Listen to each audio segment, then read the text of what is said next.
पीलीभीत में जब मंच पर विकास के दावे गूंज रहे थे, तब 10 साल का एक बच्चा अपनी भूख मिटाने की जंग लड़ रहा था। पीलीभीत में एक तरफ उत्तर प्रदेश के मुख्यमंत्री योगी आदित्यनाथ विशाल जनसभा को संबोधित कर रहे थे।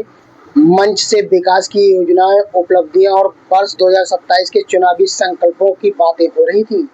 हजारों लोगों की भीड़, नेताओं के भाषण और प्रशासनिक अमले की भागदौड़ के बीच एक ऐसा दृश्य भी था जिसने कैमरे के पीछे खड़े हमारे संवाददाता को कुछ देर के लिए निशब्द कर दिया। वहां पर मौजूद लगभग 10 वर्ष का एक मासूम बच्चा ना तो मुख्यमंत्री का भाषण सुन रहा था और ना ही उसे इस बात से कोई सरोकार था कि मंच पर कौन क्या कर रहा है। उसकी पूरी दुनिया उस समय केवल एक लक्ष्य के इर्द गिर्द घूम रही थी, पानी की खाली बोतलें इकट्ठा करना। वहीं नन्हे हाथों से एक एक करके खाली बोतलें समेट रखी थी।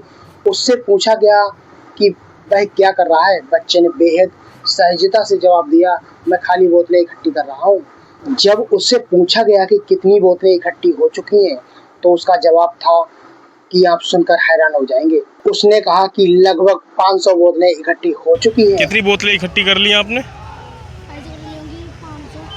500 बोतलें इकट्ठी कर ली। उस पल कैमरे के सामने खड़ा वह बच्चा हमें बार बार एक सवाल पूछने पर मजबूर कर रहा था। क्या आज भी इस देश में ऐसे बचपन हैं जिनकी सबसे बड़ी चिंता स्कूल नहीं बल्कि 2 वक्त की रोटी है? क्या विकास की बड़ी बड़ी तस्वीरों के पीछे ऐसे छोटे छोटे चेहरे कहीं भी खो जाते हैं? कुछ देर के लिए कार्यक्रम, भाषण और राजनीतिक घोषणा को भूल गए।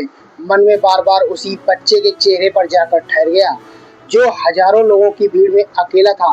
उसका लक्ष्य किसी नेता से हाथ मिलाना नहीं बल्कि इतनी बोतलें इकट्ठी करना था कि शाम तक घर में कुछ पैसे लेकर लौटे। ये तस्वीर केवल एक बच्चे की कहानी नहीं है, ये सच्चाई का आईना भी है जो कभी कभी आयोजकों की चमक दमक के बीच नजर नहीं आती है। एक तरफ विकास के दावे हैं, दूसरी तरफ बचपन अपने अस्तित्व और पेट की भूख से लड़ता दिखाई दे रहा है। यह खबर किसी सरकार या किसी दल पर टिप्पणी नहीं है, बल्कि एक ऐसे दृश्य का दस्तावेज है जिसे हमारे कैमरे ने देखा और हमारे मन ने महसूस किया। आप इस कहानी को सुनने के बाद क्या महसूस करेंगे? क्या आपको भी लगता है कि आज भी हमारे समाज में ऐसे हजारों बच्चे हैं जिनके लिए बचपन का मतलब खेल कूद नहीं है बल्कि रोजी रोटी का संघर्ष है? अपनी राय कमेंट बॉक्स में जरूर बताएं। समाचार क्राइम न्यूज चैनल को लाइक करें, सब्सक्राइब करना ना भूलें।